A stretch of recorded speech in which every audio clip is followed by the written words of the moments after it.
Welcome back to West of Tulsa. We are broadcasting from Ventura, California. I'm CJ Ward. We're going to change things up. We're going to start off with a question. Do you know what a Rotary is? We got a couple guys in studio today who know exactly what it is, and they say it's the greatest car community on the planet. Do you agree? They may even convert you by the time this is all over.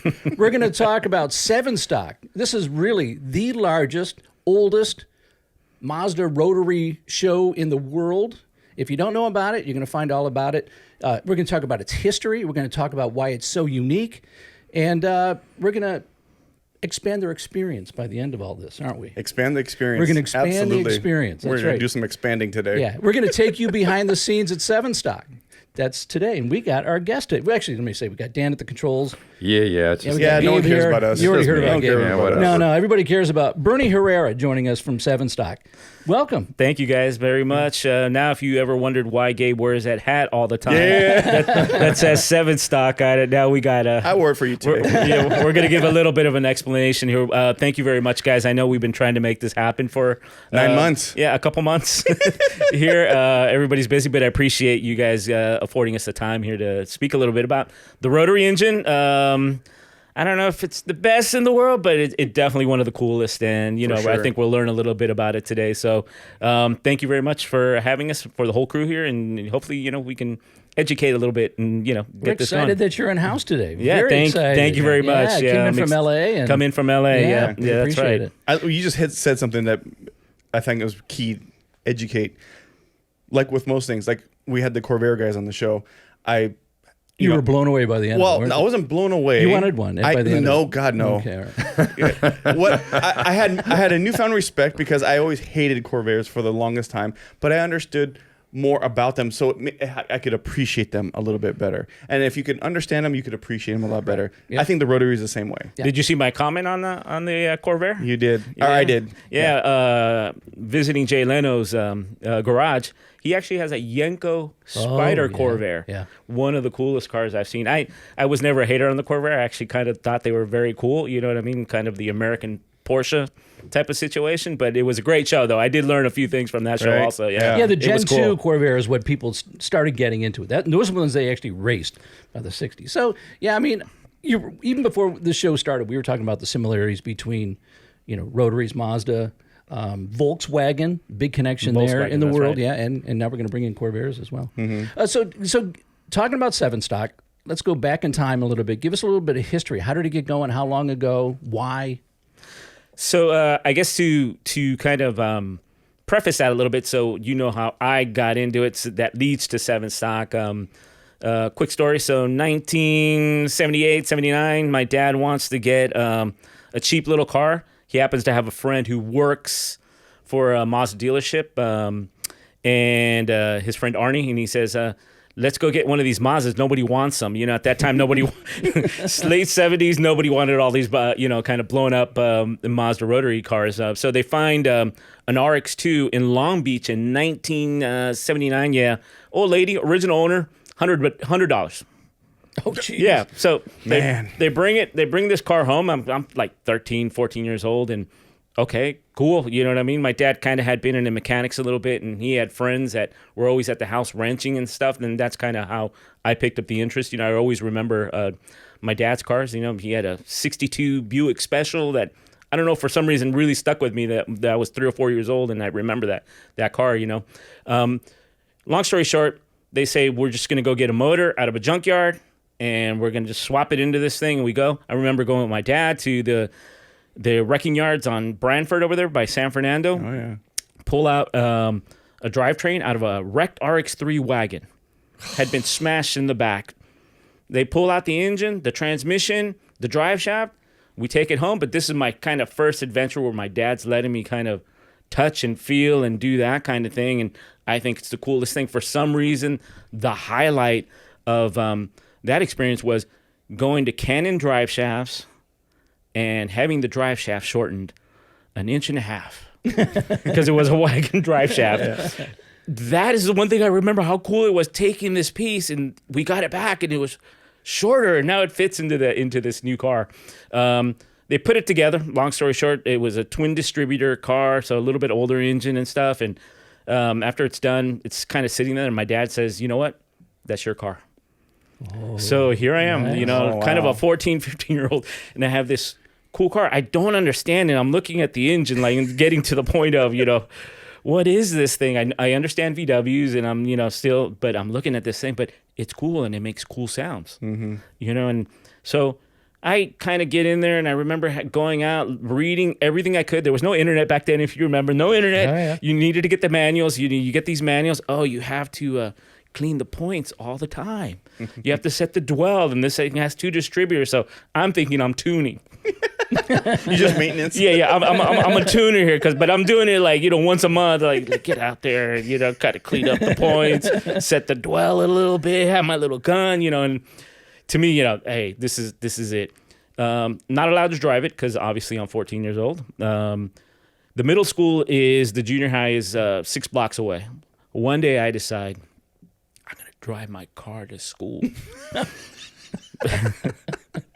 Mom's gone. My dad had my parents had split up by then, and it was just my mom. So I snuck it out of the driveway and drove it 3 blocks because I didn't want to drive it to school and have anybody in administration or a teacher see me. So I'm like, I'll park it here, then I'll walk back the 3 blocks, and plan went perfect until I got home. Mom's, where was the car? Oh, what car? It's in the driveway. Yeah, it's in the driveway, Mom.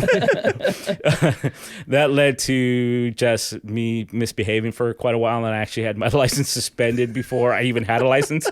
By the time I'm 16, my mom had visited every local judge, basically, because your parents had to go with you to a traffic court if you were underage. And this little white car was just getting me in trouble all the time. And the last time it happened was really funny. Got pulled over by your stereotypical motorcycle cop. You can imagine, about 6'3", big mustache, the aviators, the whole deal. And he comes to my car and he pulls me over and he's says, you were speeding here through the school thing. And he goes, where are you? I go, I'm on the way to school. I'm late. I was always late. And he goes, well, he goes, your license. I go, officer, I'm sorry, I don't have a license. Here's my learner's permit. He goes, you don't have anybody in the car with you? No, I'm just trying to get to school, and he's all, listen. He goes, it's perfectly fine. I did it too. I drove without a license and all that, and I'm like inside, I'm like, all right, cool. This guy's going to be super cool. I bet you there's a butt somewhere. Yeah, right here. We're getting to the butt right now. And I ended up being the butt, but you know what I mean? We get there and he's like, I did it and it's great. He goes, but there's one big difference between me and you. And I'm all, I'm being really respectful. Yes, officer. He goes, you got caught. I didn't. Oh. He says, he goes, where do you live? And I go, I'm only like 3 blocks. He goes, lock up the car, walk home. And he gave me another ticket just to make my mom more happy. She already knew my face of I got a ticket mom face. You know what I mean? And when I walked home, and she goes, "Where's the car?" And so that was my experience with that little car. And then a little while later, I get an opportunity to buy a used header. And for a Rotary, the header is the exhaust is everything. This is where you're making your power. You're doing. I put this header on. It wasn't even for an RX-2, it was for an RX-7, and I ended up cutting pieces of the RX-2 out to put this thing on, not remembering that the Rotary runs super duper hot, so the header was almost touching the floor pan where I had cut out the heat panel. Oh, no. So anybody who would drive in the passenger side, their shoes would melt onto the floorboard. But to me, the sound that it made after I put that exhaust system, I actually drove it a mile to the muffler shop on open header. Ooh. And believe you me, a Rotary on open header, and I did it like at 3 a.m, so we wouldn't get in trouble. Yeah, my thought, right? 3 a.m, nobody's gonna be around. It's the loudest time that everybody knew that you were around. I get the exhaust on, but now when I'm driving this thing, I'm literally in a Formula One car. I can just hear this thing revving. I'm just thinking, I'm just gonna rev the heck out of this 10,000 every single shift. That lasted about 5 or 6 shifts, and the motor blew up. Wow.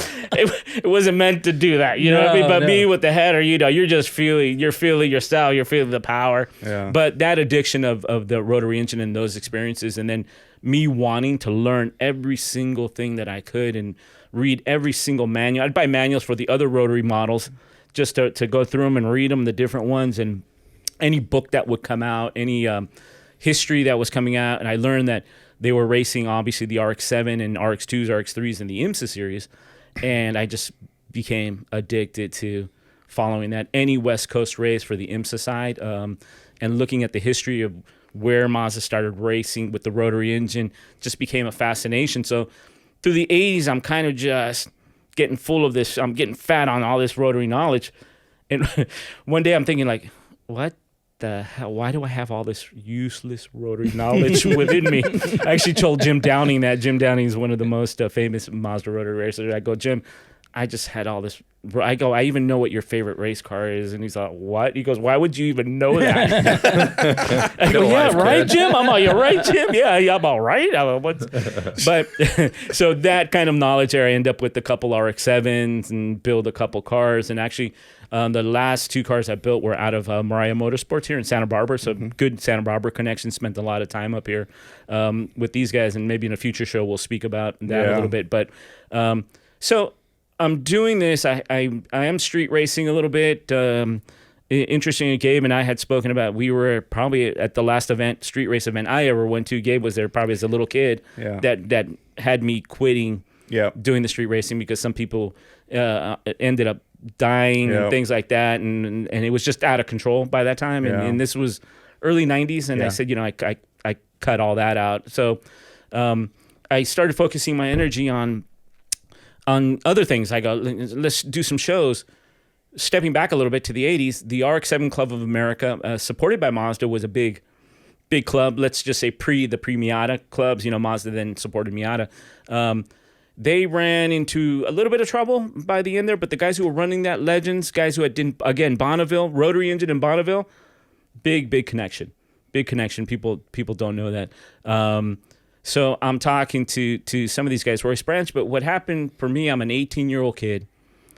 I have a decent RX-7. I can't afford much more than washing it and polishing it myself and with some friends that would help me, but I'm 18 and I want to go to these meets, with the guys. And most of these guys are professionals, no problem buying a brand new RX-7 off the dealer lot and all that. And I don't want to say the level was snooty, but it was a little bit snooty. And you didn't feel welcomed or accepted, as much. And the club was kind of running down by then. And I said, you know what, if I ever do something like this, I have a different philosophy. And this was coming to SevenStock. I want any kid, 18-year-old, 16, 17-year-old, to be able to bring their car, their RX-7, their RX-2, whatever. I don't care if it's painted 5 different colors, different fenders, there's dings in it. All we ever asked was, wash the car. Wash your car, have a little pride, and you're more than cool to come hang out with us. I never wanted a kid to remember what I remembered. And that was because when you look at it, those kids were going to turn into me. Right. These guys were going to be Gabe, spending 50, 60, I don't want to say, but you know what I mean? Lots of money. Lots of money. Oh, yeah. You know what I mean? How much does he spend? No, I don't. No. He knows what I have. His wife might be listening. He's in real trouble. Yeah. No, I mean, it's and any of the people that you've had on, the enthusiasts, the hobbyists, if they really start speaking money. The last project I did, I remember I quit counting at 30. I had receipts at 30, and I go, you know what? This is not about that money. Yeah. It's about what we're the project here, the passion that we're doing in this thing. But I understood also the 18-year-old that has, we'll say, an FC RX-7, which was a little bit of beaters. They're not so much anymore. Everything's getting expensive. But I didn't want the kid not to come to a show because he had a different color fender on it or something like that. And that was super important for me in the SevenStock. SevenStock history basically starts not with myself. There was a gentleman named Paul and another gentleman named Frank that started a park meet. Basically, if I remember correctly, I think it was 96. So it was an email list or a bulletin board service, if people who remember those, where people said, because RX-7 Club has kind of wound down. By the 90s, there was none of that. Mazda was focused rightly on Miata. That was their new thing. RX-8 was going to be there, but the big product was going to be Miata, and that's where the enthusiast focus was, which was, absolutely a brilliant move. If you look at what Miata is now, it's a super brilliant move by Mazda. But that kind of left the rotary engine community a little bit hanging out there a little bit. So we kind of do the first show. They do it. It's a picnic, 10 guys. I have pictures of that. We can share. We have one original member still left from that reunion. I come in about a week after that number one. I go to number two, basically again potluck, about 20 guys, and we're doing it at the Benelli Park over there, San Dimas, right next to the Pomona Fairgrounds. Because it only costs like $5 to get in. It really gets a nice space. And then the third one, I started pushing it a little bit more, talking to friends out of state and stuff like that. And lo and behold, all of a sudden we have 200 cars. Dang. At the third one. And then to my surprise, some of the bigger established aftermarket companies show up. Racing Beat, Mazda Tricks, and they bring stuff. They bring stuff for our raffle. They bring hats, and they bring a couple. I'm like, this is it. We've made it. We're done. In the big time. Yeah, we were big time. We're in the big time. We can literally quit now. This is. I mean, if these guys noticed us, you know what I mean. We're done. Yeah. So that was number three. I guess the word kind of had spread, and then I had a couple friends who worked at Mazda, which were. I'm not outing them, but in their younger days, they were street racers, and I knew them from that area. And they had basically moved on to senior positions at the company. Basically, I say the nuts had taken over the house. True enthusiasts, guys who had 510s with rotaries in them and things like that raced on the west side and kind of understood and worked for bigger companies on their way up to Mazda. But now they literally were kind of up at the top of the pyramid there. One of those gentlemen, Kelvin Hiraishi, which is actually retired from Mazda now. He was the VP of R&D there for a good many years, and he had moved himself up. The first major project he did was actually the FDRX7 that he had worked on and kind of came up, always had a soft spot for the Rotary and the passion. They understood the drive. The Rotary at Mazda represents way more than just this kind of unique engine. It's something that helped them survive as a company that most people don't know as far as the history.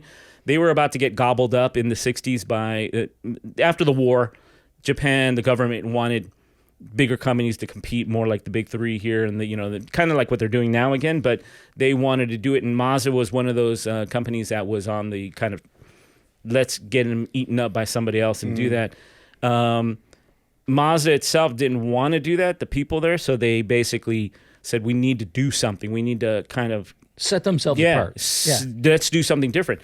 They saw that going a little to the history of the Rotary, NSU, Dr. Felix Wankel had kind of, licensed off the engine to NSU, and a few other companies were starting to be very interested. And Mazda was one of those in Japan that said, hey, let's take a look at it. But it wasn't only Mazda, interestingly enough. Most of the major OEMs, including Japanese, actually licensed the Wankel patents and license. Like the Citroen. Yeah, Citroen. Right? Yeah, you guys with the gentleman with the Citroen, but most people don't know that Nissan and Toyota both did. And there's actually kind of, and I'll send some pictures. They actually started their own development. The Sunny, the little Datsun, that was supposed to be a rotary engine car. Really? Yeah. Wow. That was do it. To GM, obviously, we know about the Aerovet, which is actually the big play that GM was making with the big forwarder. But what people don't know is that, and unless you're a real enthusiast, the Vega was designed to be a Wankel engine car. Really? Yeah. What was the AMC Gremlin?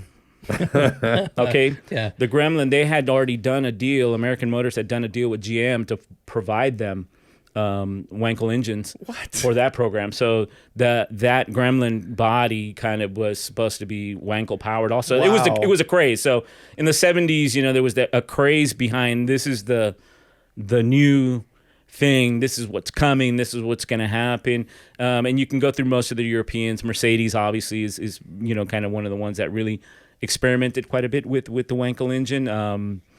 VW and Audi, when they all became the Auto Union, you know what I mean? There was something there coming through, but the Italian companies also had stuff. Wow. I think it's Alpha that they actually even made a helicopter version so they could kind of market this thing and sell it.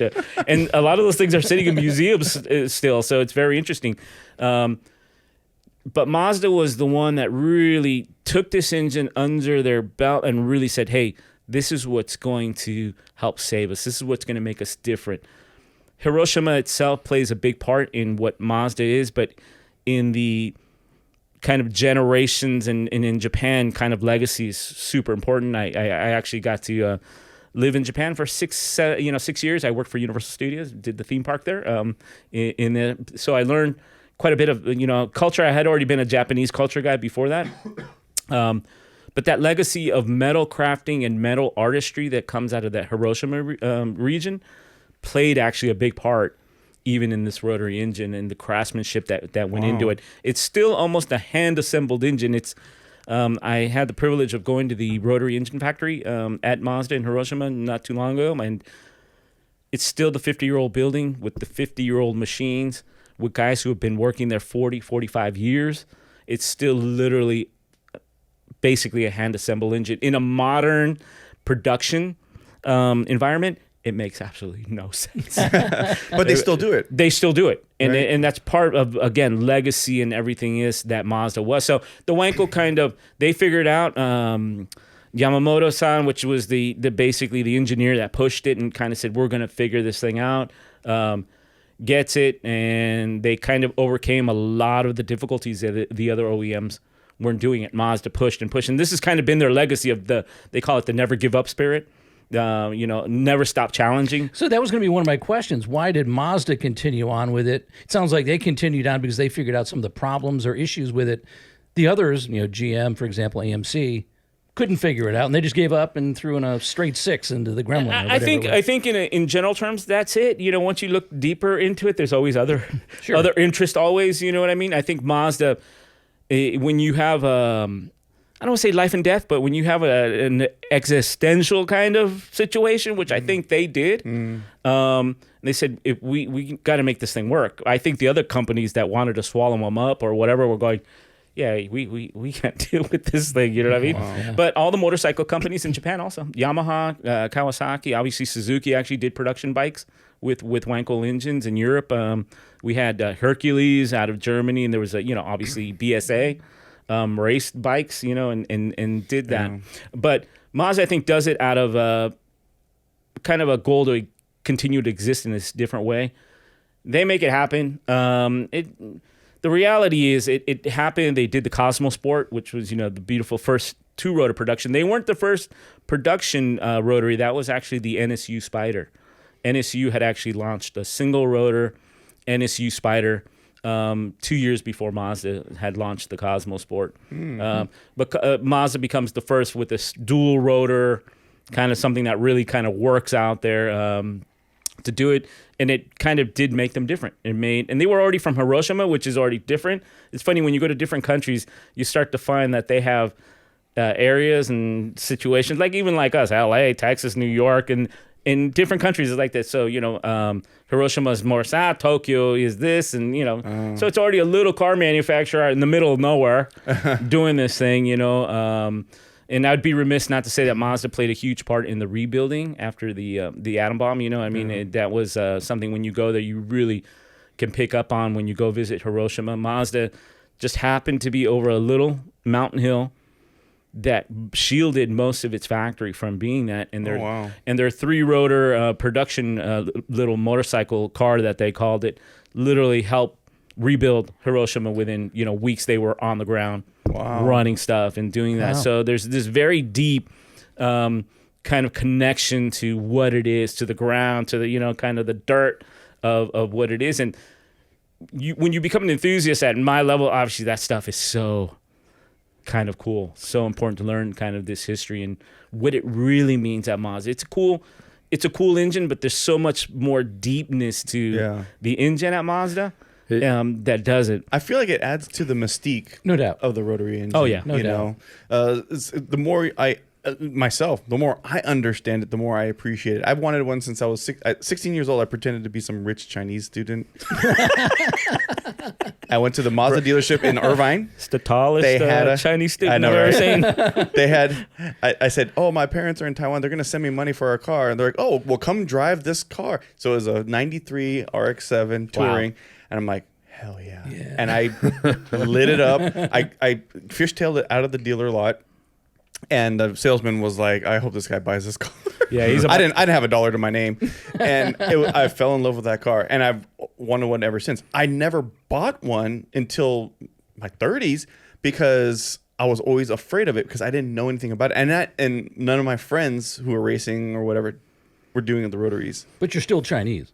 Yeah. Well, yes, yes. Taiwan. Yes, Definitely. yeah. I'm waiting for my parents to send me that money. But my point is that like once I finally connected with my friends, Greg, shout out to Greg, Rotary Lounge. When I connected with them, I started to realize that you can have a reliable Rotary. You can have fun in this car, and it can be, I wouldn't say affordable, but it can be for the average person.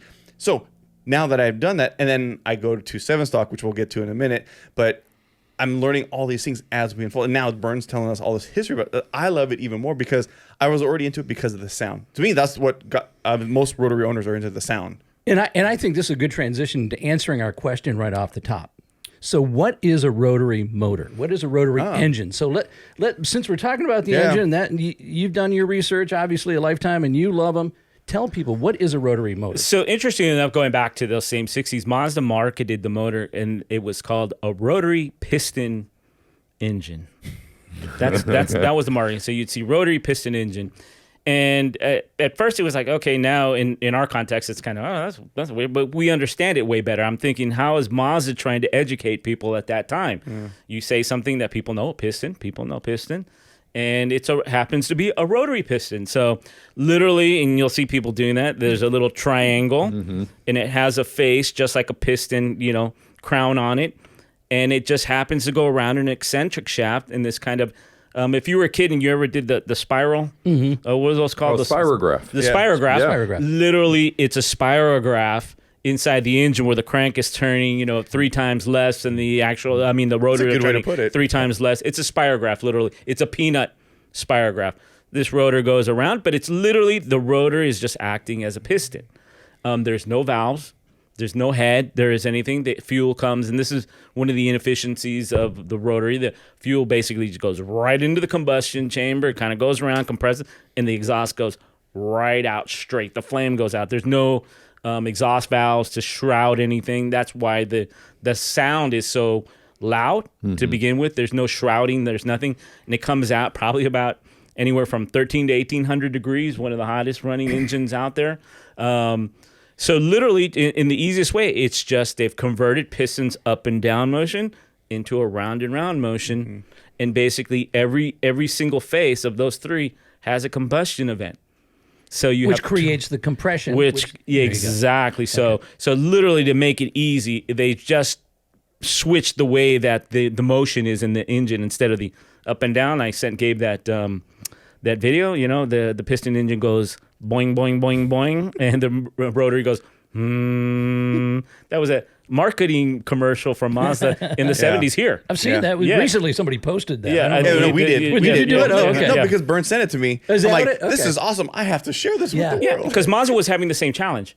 How do we tell people what is this thing? You're looking, because even as a kid, as I mentioned, I'm looking, I'm going, it looks like a beer keg with some holes in it. We could tap it, do stuff. But once you just recognize that, some smart engineers figured out how to put the rings, the piston rings on the apex seals, and basically turned the piston into this roundy round thing, and made the motion go like this and make it more efficient. Let's say there's a lot less moving parts in a rotary engine.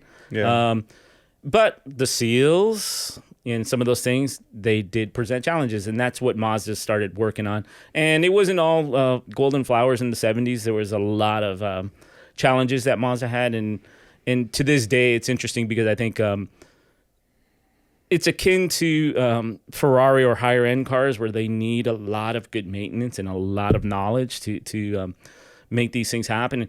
And dealers, they're equipped to sell cars, especially like a Japanese OEM. So they were presented obviously with this problem of, man, we got this exotic car, you can say, this exotic engine, and there was not a lot of who's going to work knowledge. on it. Exactly. Yeah. So for the RX-8, it was even interesting because they kind of kept the same formula. If you went in with an RX-8, sorry, Mazda, sorry.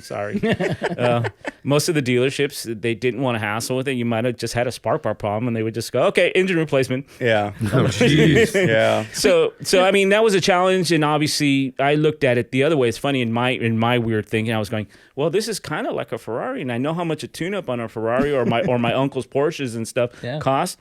This doesn't cost me that much. I just have to make sure I'm checking the oil and, looking at it. But you cannot, and this is the major sin of any rotary, do not overheat it.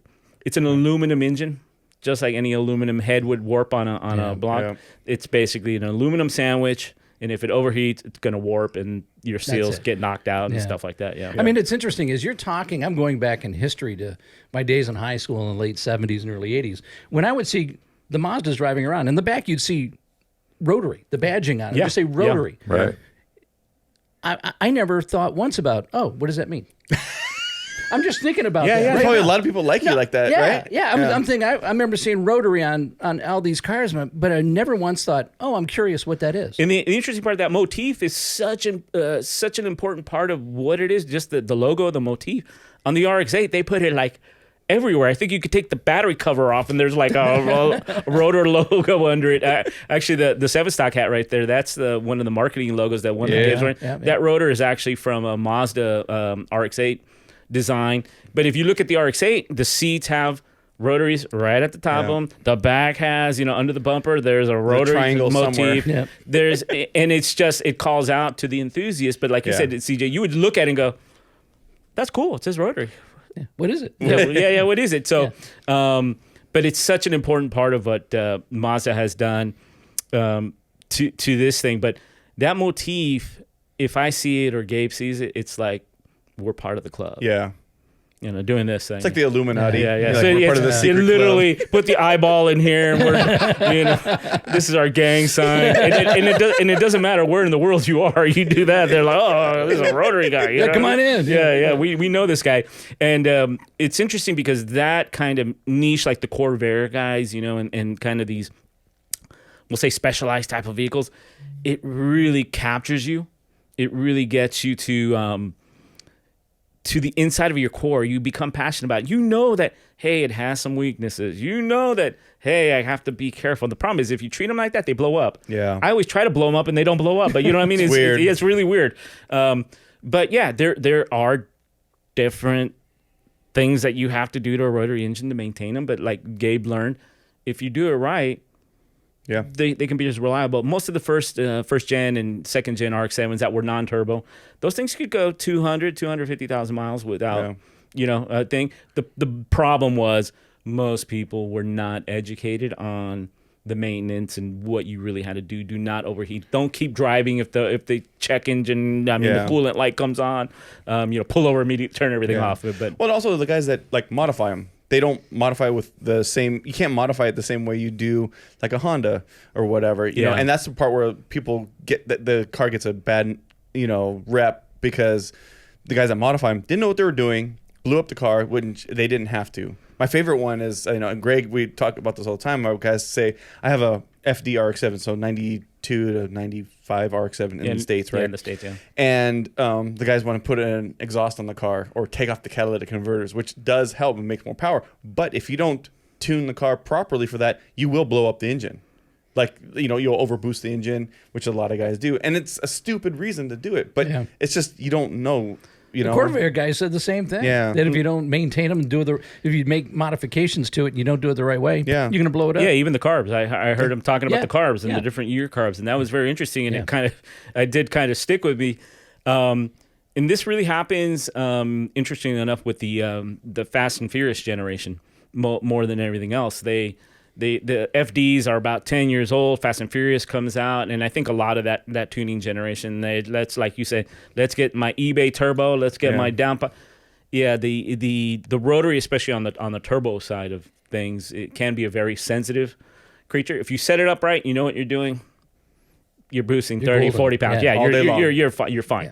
But it was just people slapping on, hey, put the intercooler on, put the turbo on, put the downpipe on, and they don't know. It leans out or it overboosts, and not only Mazda, but anybody in the early 90s where they were trying all sorts of technologies with the sequential turbos and four-wheel, all-wheel drive and everything.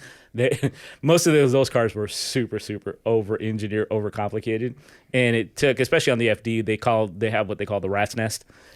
It's just this conglomeration of vacuum hoses under the intake manifold. Which crack over time. Yeah, which crack. Wow. Yeah. Of course. And then nothing works. The things don't open. So it was a car that was built, especially the FD, which is the one I think most people are going to really see as a classic. I happen to know the designers on the car, and they really used European 50s, 60s cues on that car.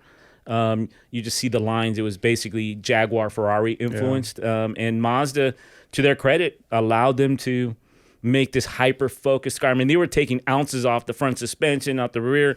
And it just became a beautiful thing. To be honest, when it first came out, I didn't like it. It was so, in speaking about design and kind of shocking to the senses, it was such a departure from what Mazda had done over the first two generations of cars.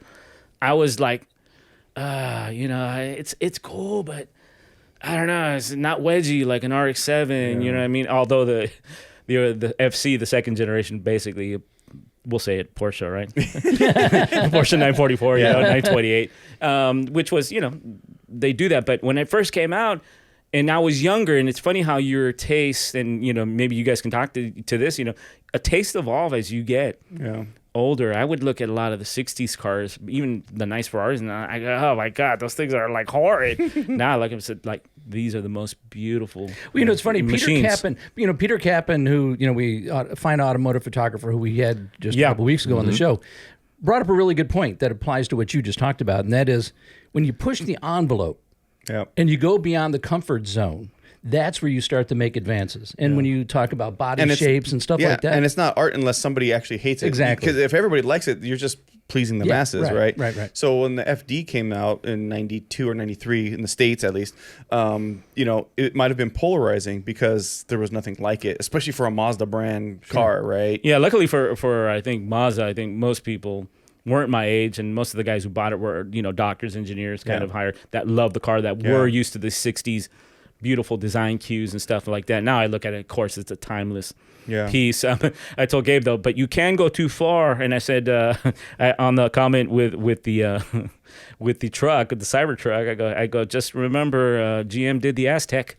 There are some similarities with that one too. I was gonna say I told him, I go, the 60s, 70s, 80s are littered with design pushing the envelope. Edsel. The Aztec came to me right away. Go, it's wedgy and all that doesn't mean anything. But I go, you can't go too far. And it's funny because on the way up there was a big black Tesla truck behind me all the way up. I'm like, oh my God, I think he heard me or something. but it's interesting. But like you said, to me, when I saw it, it was just such a departure. I mean, I loved the first gen. I was the first generation RX-7 guy, like that small, compact, kind of worked to what the Rotary was, what Mazda designed it to be, winning, again, all those IMSA races. I think the RX-7 won over 100 IMSA races. I think won the GTU championship for like 10 years in a row. Just dominated in the lower classes. And that was a big deal for me as an enthusiast and a Mazda guy. It's like, wow, my team. It's it's about your and team. it probably drew in a bunch of other people new to it. And you would see, and it would get exposed, and and it was interesting because to me it's like, okay, there's not a lot of these things, and kind of at the time I was a Rotary guy, and there were some Rotary guys, but it wasn't the norm. But so when you did join up with one or two people who kind of spoke your language, you're like, whoa, this is cool. Yeah, there's other people who do this and they love this, and then you end up meeting more. And I think SevenStock basically comes to this, that I go, hey, there's kind of a disparate community out there that's kind of broken up into very interesting factions. And for whatever reason, fate, I happen to have my foot in a lot of these communities. And that's why it grew so fast, right? You're talking. You were talking about how quickly. SevenStock just was growing. Yeah, it went from 10 to it went 10 to 1,000. I mean, like 1,000 RPM, 10,000 RPM in like 4 years. Wow. So getting back to that story, so we the Mazda people heard about SevenStock after number 3. My friend Calvin, he goes, hey, I want to talk to you about this event. And I'm all, oh, okay. we happened to meet at the Ontario Mills Mall parking lot. I don't know what we were doing there. I think we had some kind of event with friends at something there. He goes, "Oh, we'll meet at the mall." I'm all, okay. And we end up talking. We're talking.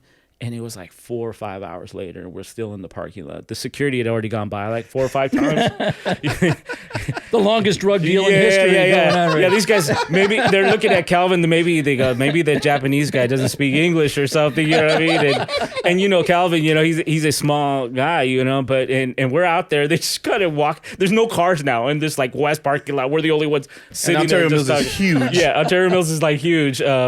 So we're there. We're talking about how do we get this thing together? What's the kind of talking about the passion too, stuff that we're talking about now. And they knew on his end, obviously, and on the Mazda side, which I didn't know, RX-8 was on the horizon.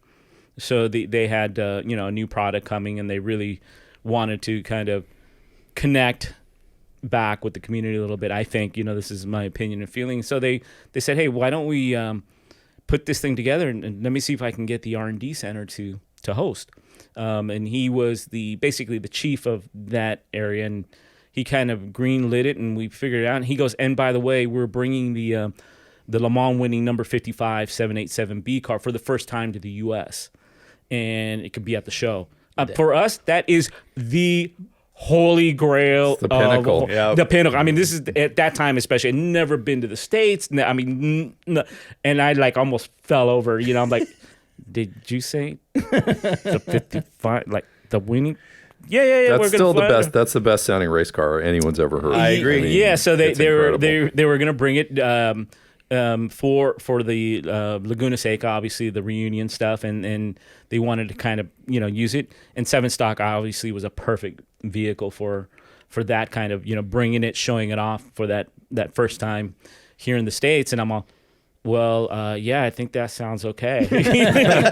Understate it, right? Yeah, it's like Try to stay calm. Try to stay calm. Literally, yeah. I'm like, what? He's foaming at the mouth. It's coming out the corner. It's like, Yeah, that tick, what? And of course, yeah, I've said, hey, man, that would be awesome, and we're looking to take our next step. And this is a young group of enthusiasts and that had the passion that I had kind of gathered around me. Again, people kind of having that magnetism that kind of attracted us to, hey, you have an RX, I have an RX, everybody has an RX too. Okay, beautiful. We're all like friends. This is it. And the core group of guys that kind of started helping out around that time is still the same core group of guys we have 20 plus years later here.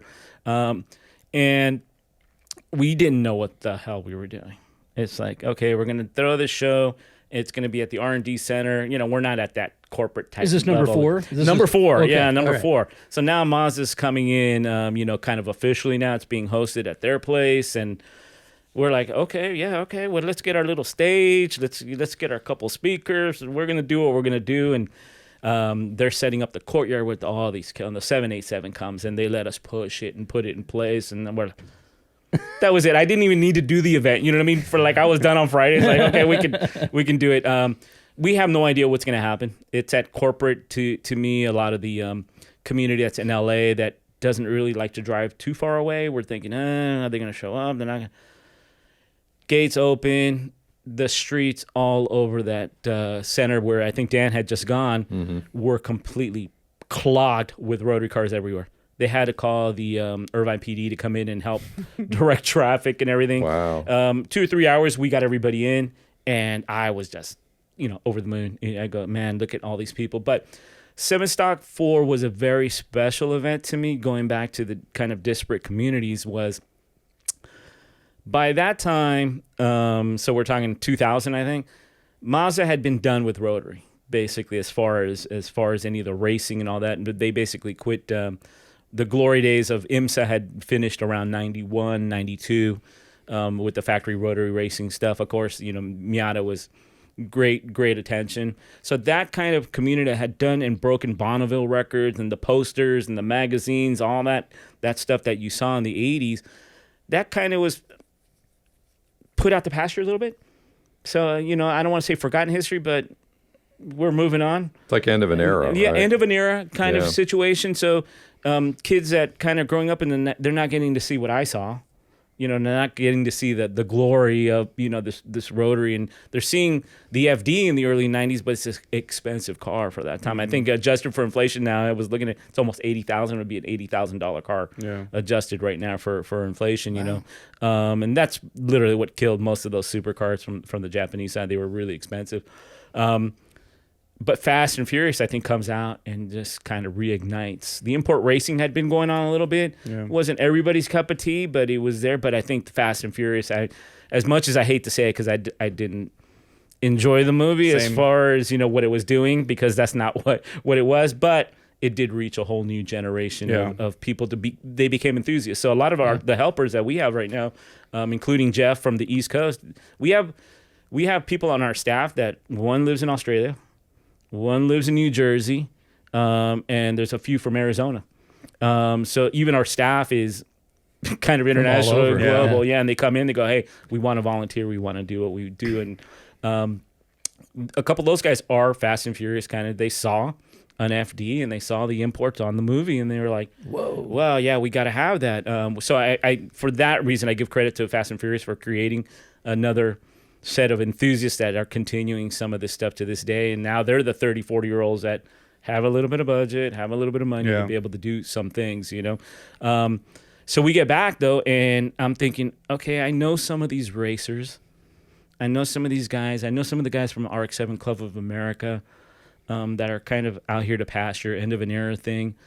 I know the guys, we'll say the urban guys, the guys in LA that basically street race, have the older cars and stuff like that. I know some of these guys. I know the shops, the vendors were the Rotary engine shops basically for, I would say, a good 10 years were the ones who kept the Rotary going. Mm-hmm. Mazda wasn't really wanting to work on it. It became a headache, and I understand, that engine. So I see these communities, and I kind of have connections to all of them. So I'm in this kind of interesting, unique situation, and I said, you know what? I want to get like these communities back together. I want the factory, because the factory too had kind of split. So there's these 4 or 5 groups, we'll say, that are true enthusiasts, especially the Rotary shops. These guys, nobody gets rich being a Rotary tuning shop. I will tell you that for sure. Nobody's getting, nobody is doing that.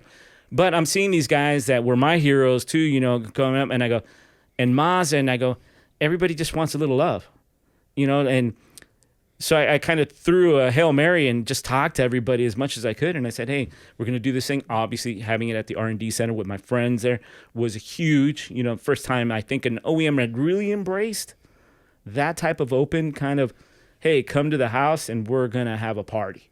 And basically it turned out, and it showed up, and thousands showed up. I'm about 500 or 600 cars. Wow. And thousands of people. How many were you expecting? You had no clue. No. But you were ready for whatever. I'm thinking, SevenStock 3, a couple hundred, and it grew up maybe 300, 250. And I made sure Mazda cleared out enough parking spaces, and kind of we set it up. And that's one of the visions that we had, how to set it up and make people flow through. But the beautiful thing to me was that day seeing all these different communities come in and share. I'm looking at guys that hadn't seen themselves for 10, 15 years.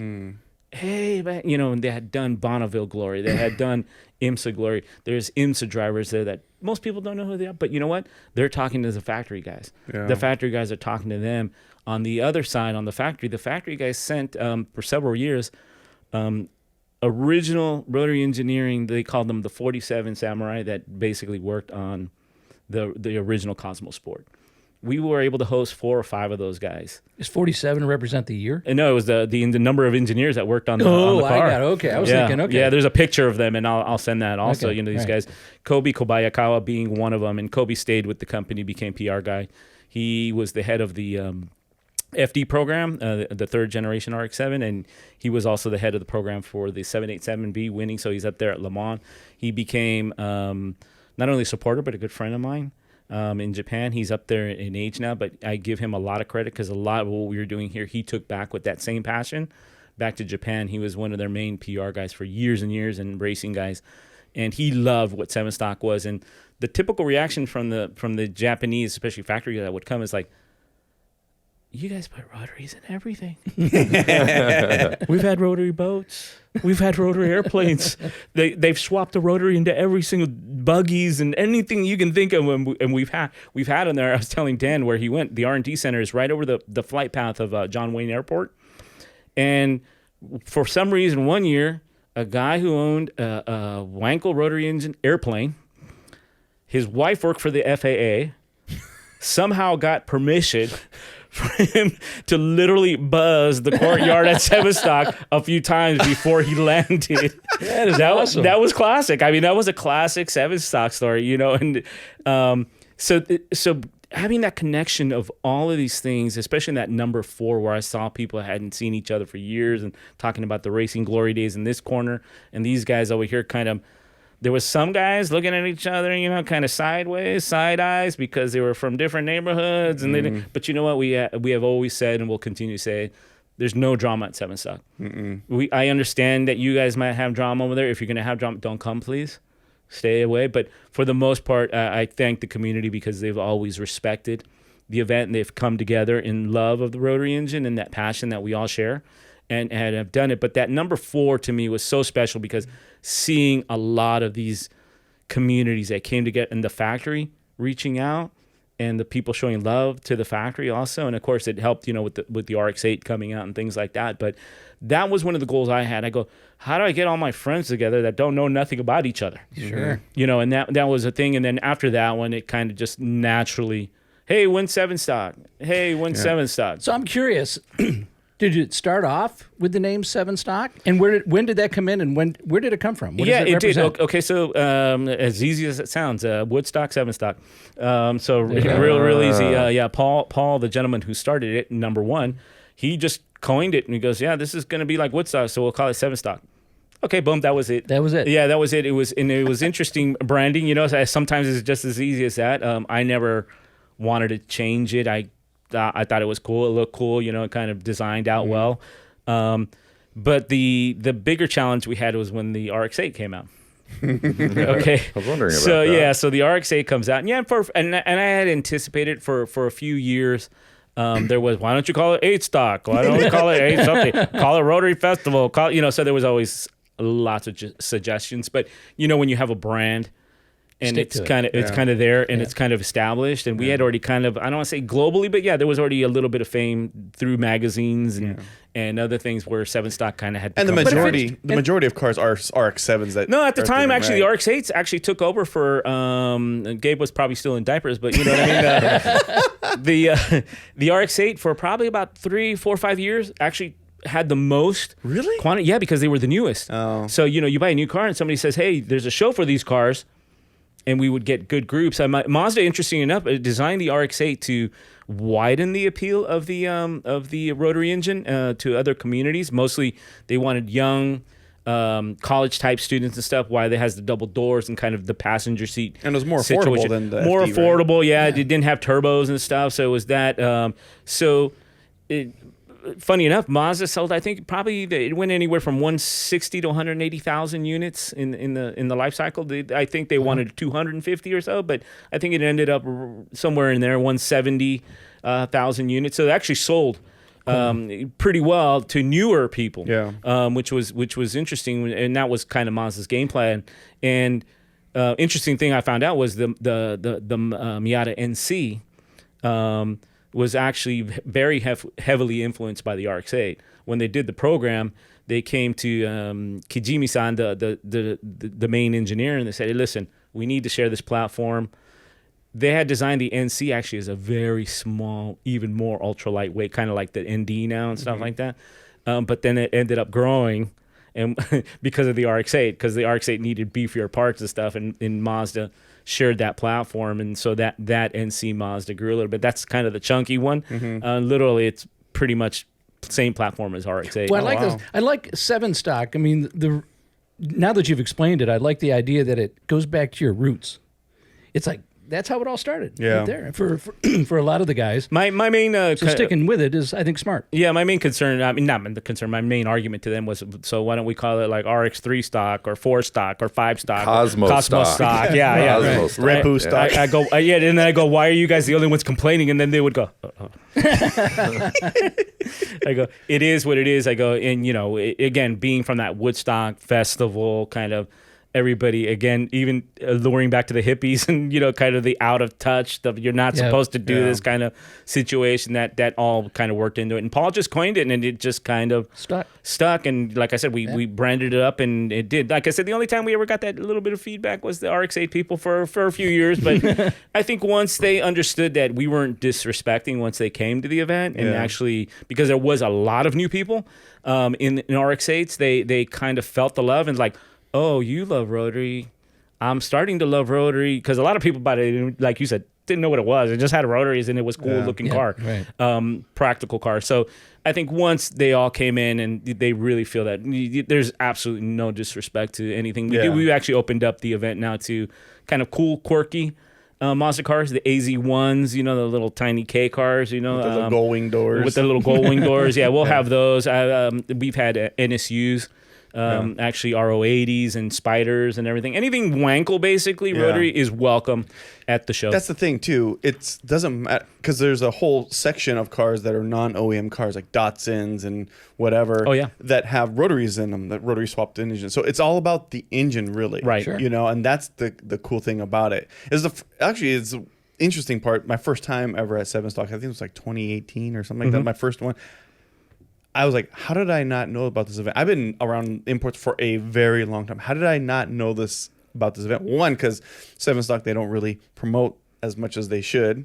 When it's a jab at Bernie right now. But the thing is that it's okay, because when you show up, it's an event like no other, and it actually is. Not that I ever was at Woodstock or whatever, but it was this big festival with like all these different. And when I say different people, I mean different people from all walks of life, all ages. Modern day They're hippies. like 80-year-old dudes and 10-year-olds. Yeah, the demographic is It's crazy. People ask me like, "Oh, what's your demographic?" They're looking for that 18 to 25-year-old person of this certain thing. It's like 5 to 82, white, black, purple, pick what you want, you know what I mean? And that's been a beautiful thing, because there's guys and girls there that have had cars since the 70s. They've been Rotary people since the 70s. And then you'll get, some noobs like Gabe, that come up, I got an RX-8 or something, which is beautiful. Mm-hmm. We look at it, and the demographic, once you go there, it's everybody. Yeah. And I can't even say like a race or anything else, and these guys are so passionate. Last year's winner for the Rotary engine pickup truck that basically converted an RX-8 into a Rotary pickup truck, he drove from Chicago. Drove it. Wow. Drove the truck one of from my favorite cars of the event, and it wasn't painted pretty. Black. It was like like I think he spray painted. It looks like basic whatever, but it was an old pickup truck that really was a RX-8 on the inside. RX-8. I mean, I think he just basically put that shell on top of an RX-8 chassis, and it started up. He used the key fob from the RX-8, and I'm like, that is cool. Yeah. Super, super cool. So, and that's another different thing at SevenStock. So for the first few years, we didn't do any trophies. We didn't do, because to us, it's like, if you're here, it's cool. Yeah. And then, of course, the crowd clamors for the, who's the winner? Yeah, who's the winner? Let's throw the Christians into the lions. We need blood. We need something. Literally, it was like that. So we start out with, okay, well, we'll let the people choose. Let's just do it people's choice. Everybody votes. And real quick, this guy and all his family and the 4 friends stuffed the ballot box. You know what I mean? So rigging the election. Yeah. So the car. So the car that's winning is, well, I don't want to say not worthy, but not the car that should be winning. You know what I mean? If you're looking at stuff and so other people are complaining, hey, my car should have won. I go, you should have brought more friends. You know what I mean? So we saw real quick, okay, the people's choice is humans being humans. That's not working. Everybody wants a trophy. So what we did was we basically get some of our guys that are very knowledgeable, Greg being one of them, guys who've built cars and people in our sphere. And I try to stay out of it now because I know everybody and everybody knows me. And this is the beautiful thing about SevenStock that Gabe's saying. we do get new people, but for the most part, we have some families are 3 generations now at SevenStock, where the grandkids are now driving their own vehicles, their own SevenStock vehicles there. But so we go out, and at SevenStock, the judging criteria is what is giving a vibe off today, what is cool, and sometimes it's stock vehicles that just lowered just the right amount that I would have saw in 1985 and just drooled. Sometimes those cars win. Sometimes something so spectacular comes through that car wins. What is giving us that vibe? So you don't know going into it. You're just wide open. It's a blank slate. And, we leave it blank slate, and we try, obviously, we don't try to give our guys the trophies. You know what I mean? Yeah. We'll let, I think Gabe judged this year. Also, Gabe was judging the RX-8s, I think, if I'm not with Greg.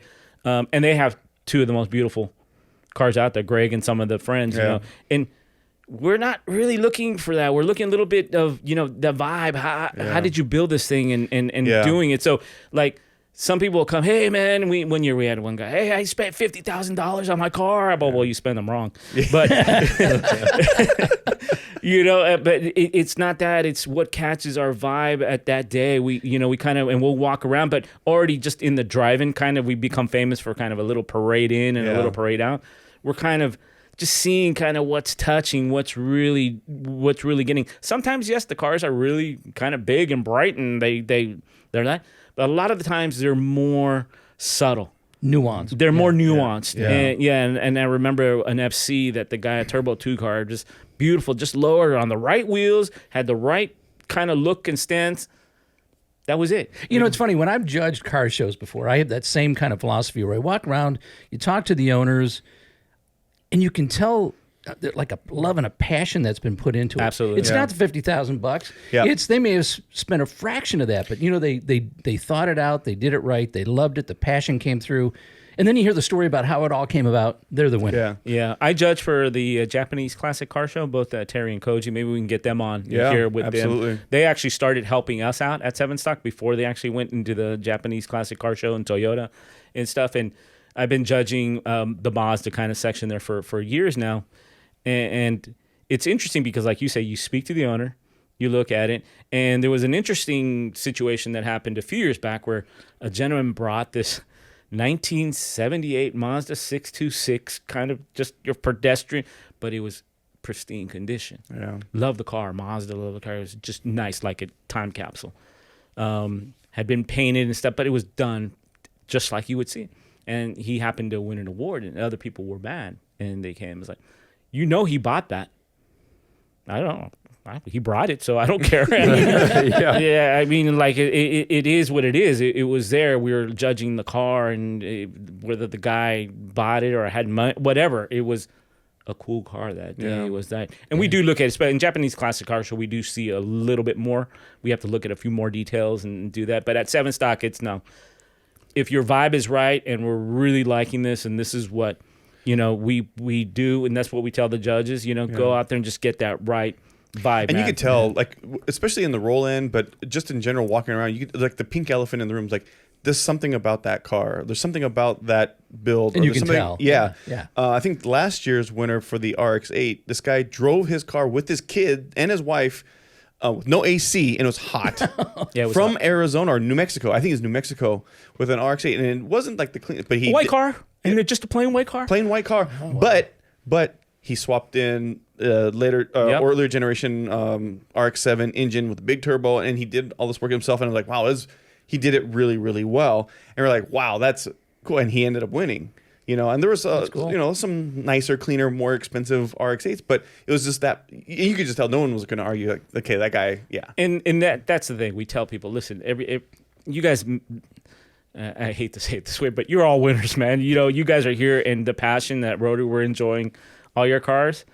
We had a joke for a long time. We had these green ribbons. We'd give those to the really bad cars. Like, here, you got a green ribbon. We only did it between ourselves. We were joking around. I was like, we would give, the SevenStock guys. We didn't tell. I was like, here, you got a green ribbon. They'd be, oh, cool. I was like, yeah, you don't even know. It's like a raspberry award, right? Yeah, it was an insight. But really, again, SevenStock was not ever to make any of this they're different, we're different. My car, I'm an 18-year-old, but look at these guys. Just the opposite. Probably. Yeah, just the opposite. If you go there, it's probably one of the most attended FD RX-7, third generation RX-7 shows anywhere in the world, maybe outside of Japan. But you'll go there and you just see this plethora, hundreds of FD RX-7s. It's like overload. And it's overload, and they're all done different. Yeah. Some are stock. People ask me, how do you? I go, bro, that's like flowers or women. What are you going to do? Yeah. They're all beautiful in their own way. You know what I mean? And sometimes the details are in there, but I hate to elevate it to that level of anybody comes to SevenStock to win. I need to win the concourse. SevenStock is not about that. It's never been about that. We still call it our barbecue. Obviously it's a little beyond that, but SevenStock is no. You share a rotary passion, you have a rotary vehicle or a non-rotary vehicle. I'm going to be honest, in the last few years, there's been swapped cars that come with V8s in them. And when that first kicked off 10 years ago and the guys first started swapping V8s, and there was a big hate between all, and the V8 guys actually used to try to goat all the other guys into fighting with them. Yeah, they used to have an anti-SevenStock show before SevenStock. Oh, geez. Yes, and they would make this. They made a trophy with the rotary on it with a bunch of pistons and stuff on it, and stuff. But they had their own little show before. And I go, listen, guys, you can come. If you want to come to a place where most people are not going to appreciate that you swapped the car, fine. Just don't be a D. Yeah. Basically, you can come. It's a beautiful car. We're celebrating the art, but don't come in, because in the first years it was like, oh, look at you, just to kind of go people. And I go, don't do that. I go, because then you're gonna end up with people scratching your cars. Let's not do that. So for the last 10 years, there's V8 cars there, but you know what? Most of those guys are super, super, super respectful, and I appreciate that they've done that. Very nice bills. And they probably appreciate that they're accepted there. Yeah, one of the most actually really nice is Jubaldi's car, the purple FD that he does a lot of. That's a V8. Yeah. His first one burned. Poor guy, he on the side of the freeway and his car burned up, and he built this one. It's a beautiful build. Yeah. Even the V8, I can appreciate, what they've done, but we're at a rotary-centric show. Sure. Come and share with this because we're all friends, but, trying to do it. So even that controversy, we've been able to kind of move through. And one of the things we haven't touched on yet is the main reason why this is the only event that I go to. And I've been to them all. I've been to, Nopi Nationals. I've been to Hot Import Nights and Battle of the Imports. I mean, I've been around. I've done it all. But the reason why I like SevenStock, and is the only event that I actually go to, is that when you say there's something for everybody, there is literally something for everybody. Because it's not just a car show. Because there's a visceral experience with SevenStock that most people do not get, which is, one, the Mazda factory race cars don't just sit there. They run. And when we were at Fontana, I'll let you speak to the evolution of getting to Fontana, they went onto the track and they would run around, do that. And then we would, back at the time we would do a parade lap. Now we're at Irwindale, but there's still a visceral experience. You don't get that at most shows. That's why it's like kind of like it's everything. With the factory, especially with the factory involved. Yeah. Where Mazda, this year is probably the first time that we've actually brought brand new cars to kind of show off to everybody, because the product line is so great. But Mazda has always been involved with that motorsport, with that rotary heritage. And I'm wearing the Rotary Heritage Collection. I was able to participate with them at Laguna Seca at the Rolex reunion a couple weeks back, and kind of speak history of the cars and stuff like that. But Mazda has always got that. They get it. I can't tell you what cool is, but if I see it, I know. Yeah. And that's kind of what it was. And Mazda understood. We went from we did 13, almost 10 years of a static event. It was cool. We would have a little drive-in and stuff like that. The Speed Source cars that won the IMSA championships would come through and kind of make noise, and they would start the cars. But the cars would sit there and start, and we were like, need more. The static thing is getting a little bit, you know what I mean? So the last time we did it at the Mazda Corporate Center, because we had gotten so big of the R&D center. Dan, since you were over there, you'll know we actually had closed all the streets around that R&D center, Red Hill, and we were out of room. There was no more room. So Mazda said, okay, we'll do it at our corporate office in Irvine at the Spectrum, where they had their offices, and Ford was next door, and there was some stuff. And they used to, one of the original Cars and Coffees was actually there at that parking lot for many years. We did it there. We did it 1, 2, 3. We did have to close off the street in front of the stuff. And where there's a building now, there was a big empty parking lot. We had access to all that. But Mazda, always knew we turned that into an employee day.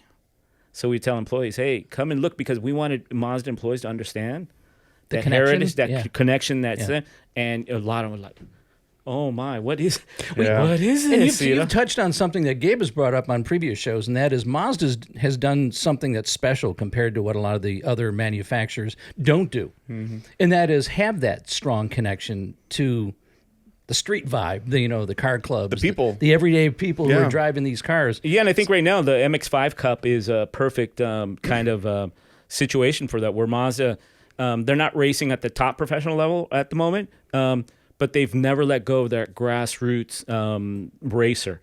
The MX-5 Cup is one thing, and funny enough, we had the discussion one time where we spoke about it, and I said it because I was at the runoffs, the SCCA runoffs one year, and I just saw Mazdas everywhere. They're just everywhere. I go, there's like Mazda, because they race them.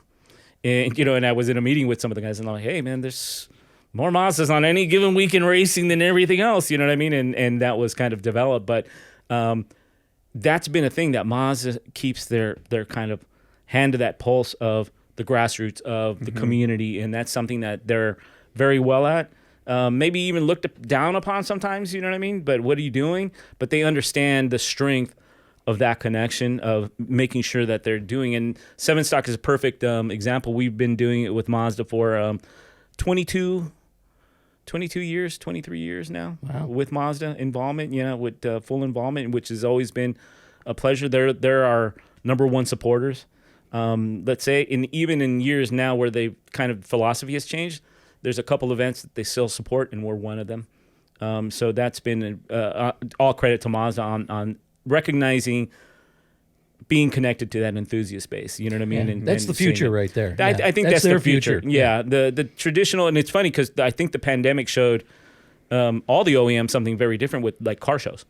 It changed the whole landscape with traditional car shows, and even how SEMA has started to evolve or devolve, however you want to say it, where the OEMs are not participating that much anymore, which is an interesting kind of last couple of years have been interesting for SEMA. Yeah, exactly. Yeah. So it's been an interesting thing, but I think everybody's had to rethink, how do we sell cars, but how do we connect to the people? How do we do this? And I think Mazda's always had that very strong passion, and it could have been out of necessity, just not having huge marketing budgets and things like that. But I think in the end, it's really about people within the company that have had a true passion for not only just rotaries, but basically for vehicles. Yeah. And this is why you see now, you're out there looking at a Mazda, and it's always the best driving car. You look at the magazine reviews, best driving car, best driving SUV, best, you know what I mean? And now they're obviously very safe.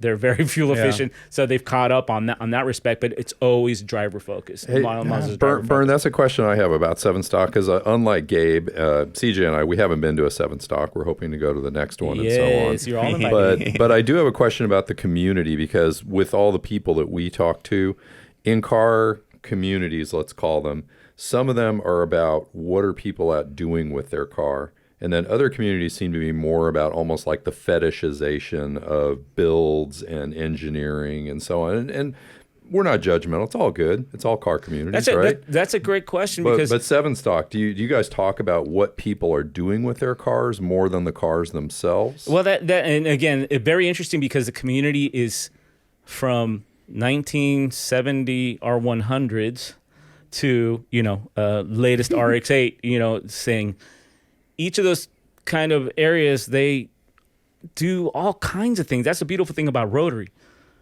They're drag racers. Mm-hmm. They're autocrossers. We're going to have a very special autocross car coming to SevenStock this year. They are drifters. Yeah. We saw plenty of our There are show drifting. cars, but I think the show aspect of it, that build thing, I think it's within the Rotary community, especially in the RX-7 community and the RX-8 community, is the lesser part of it. Mazda's always been about the driving and that function of driving. And when we did it at Fontana as Auto Club Speedway, we had people driving on the track, and the factory Mazda race cars were out there driving. It's always been about driving, because I made it onto the video for that latest Mazda thing that they showed in Japan, the latest RX vehicle, whatever that might be. And I was in Japan at Fuji, and they were taking video and B-roll and stuff like that. And the 787 was going to run. It was coming out of the garage, and I was above.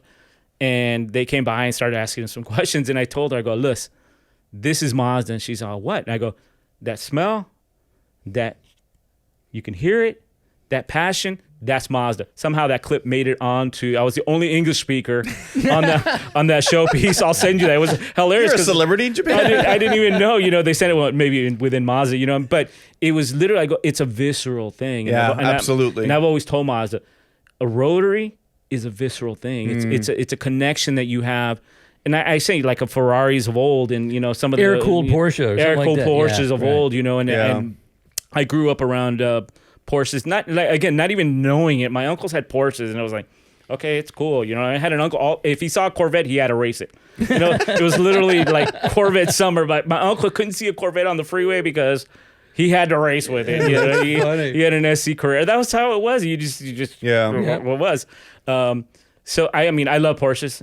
I think Porsches is great, but kind of falling into it, we'll say, in this Rotary thing, and kind of, I don't say specializing, but just kind of having that passion that drew me to, hey man, this thing is so unique, and the group of people around is so unique, and the things that Mazda has done with the Rotary engine, from IMSA racing to autocrossing to Bonneville to drag racing, especially the very early drag racers, not only in this country, but at Puerto Rico. Oh, yeah. Puerto Rico was a big exponent of Mazda Rotary engines in the early 70s.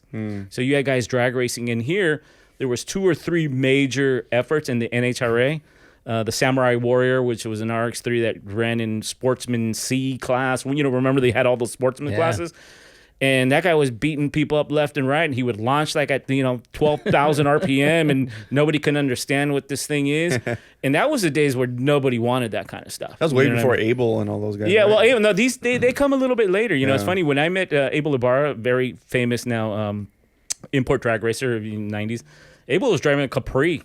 And he'll tell you he loved Capris, you know what I mean? The reason he got into Rotary is because he got blown away by an RX-2.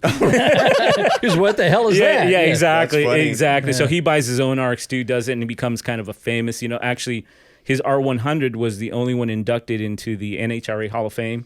Wally Parks actually was still around, and they asked him, can we induct this car? It was a K&N R100, and beautiful car. Yeah, he has it back now, so maybe we'll see it at SevenStock. He's brought it out a couple times, but in the 90s, he's holding world records. He's doing this. A young Mexican kid from South Central LA, doing his thing, and he kind of becomes, and he falls in love with that passion of doing Rotary engines and taking them to the limit.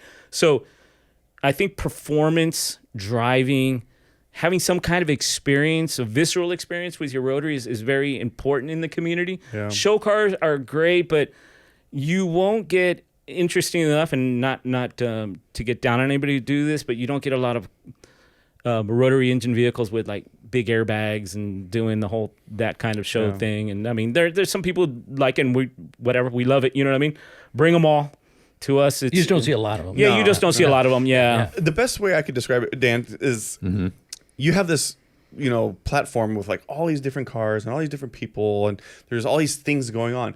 But the second, especially when Mazda lights up one of the factory race cars, because they light them up, because you even said it earlier. You said the best sounding race car you've ever is a 77, and you have never seen one in person, have you? No, just YouTube clips. Okay, yeah. So it doesn't even. I'm sure in person it's just amazing. It does something to your senses, that the smell, because there is a certain smell, and there's a certain sound and a certain vibe feeling that you get from it.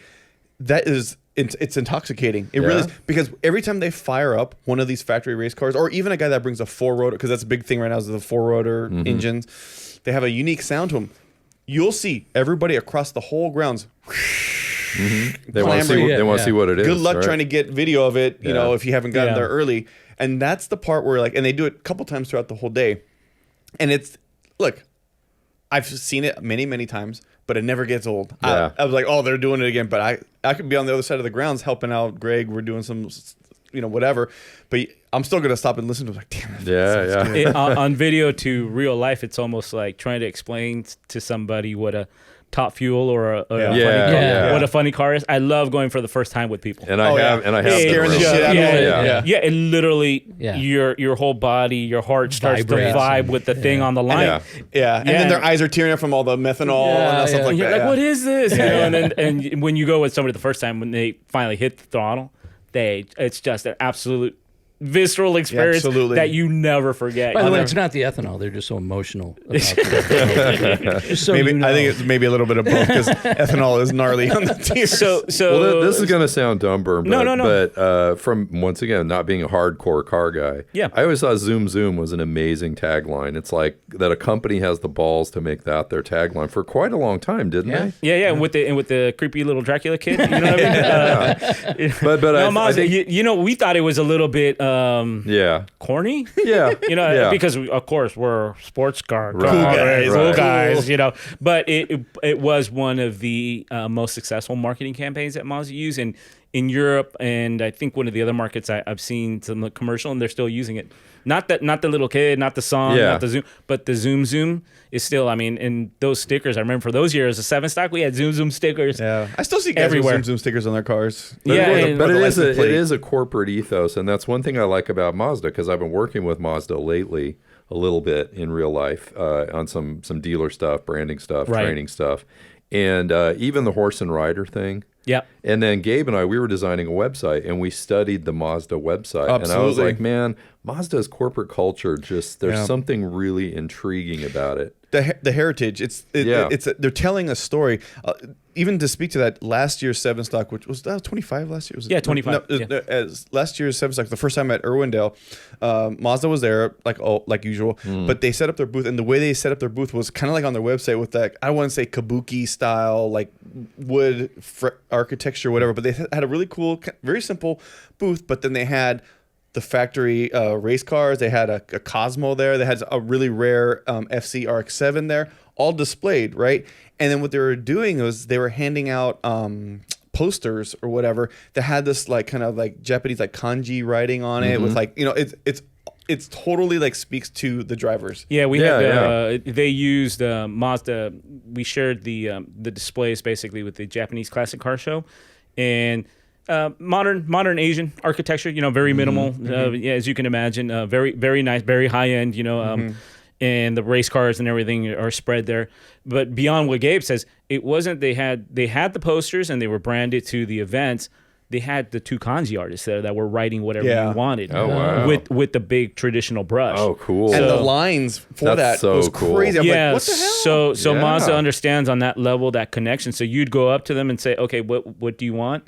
You know, and they would say it, and then they would write in beautiful old script kanji on with paint on a brush. So cool. Could I get and- not a car guy in kanji? Yeah, you How cool could. is that? Yes, Yes, yeah, you Dan, the could. non-car guy. Oh, if Yeah. that's going to happen at SevenStock, I'm West there. of Tulsa. You Yeah, west of Tulsa. I don't know if they're going with that this year. You know what I mean? But I wish it was great. But we were so busy I didn't even get one. I have the poster, but I never got to Yeah, get yeah. written on it. But that's a very cool thing. And I think Mazda, like to what you're saying, they know who they are, and they kind of want to continue being with that heritage, understanding that's what's taking them to this next level. You know, where they're going. Their cars are really stepping up to a higher level. Like, I recommend now anybody you're looking for anything in those SUVs, go look at a Mazda first. Yeah. Go Let's look at a jump- Mazda first. Let's jump ahead because you talked about how big SevenStock 4 was. You talked about there were some middle years in between. Yeah. Okay, so talk about how big it is now. And when is it? So that way, folks who've been listening to this, we get them all fired up. They're now converts. They wanna come to SevenStock, for Yeah, they sure. want to come to SevenStock. How big is it? Where is it? When is it? All right, so the size is really, I want to say, has not increased as far as the vehicle counts. We go anywhere from 400 to 600 vehicles. Still big, man. It's still pretty big. What the enthusiasm has really come up is on the vendor side of things. The many more different Rotary type vendors that supply anything for Rotary vehicles. They come from Canada. They're coming from overseas.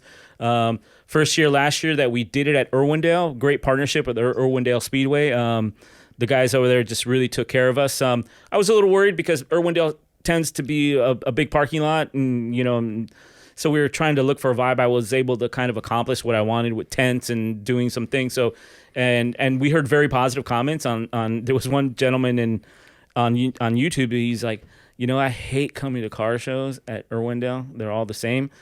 And he goes, but I really enjoyed this thing.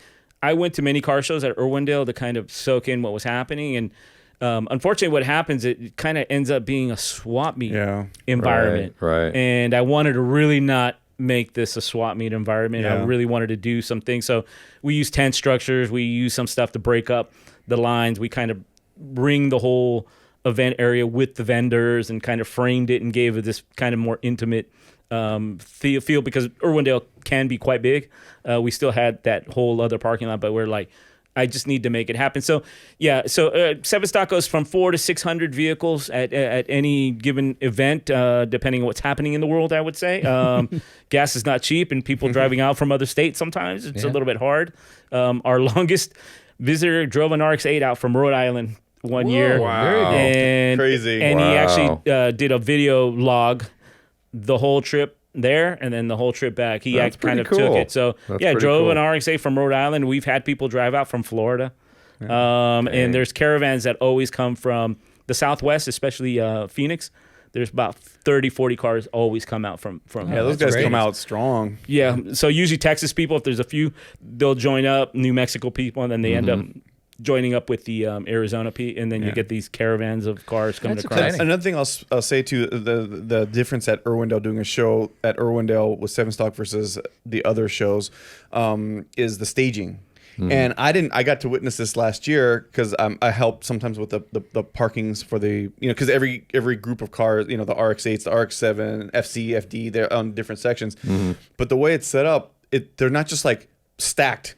We gave it a lot of space. We always like to give breathing space. And because people want to take pictures of Yeah, their cars, sure. but also the angle with the car sits, and then what your view is of the show. If you're looking at it from a big wide angle view, what does the show look like? Yeah. Because I've taken photos at the event since I started going, and whenever I get up on the stands or whatever, you have a cross section view, and it's not like this like uniform parking lot. Right. It's like there's like a design to it, whether it's on purpose or not. Yeah. It has this design and flow, and I think that also helps to it. I didn't think about that until you look back. Yeah, I and compared was, to other events.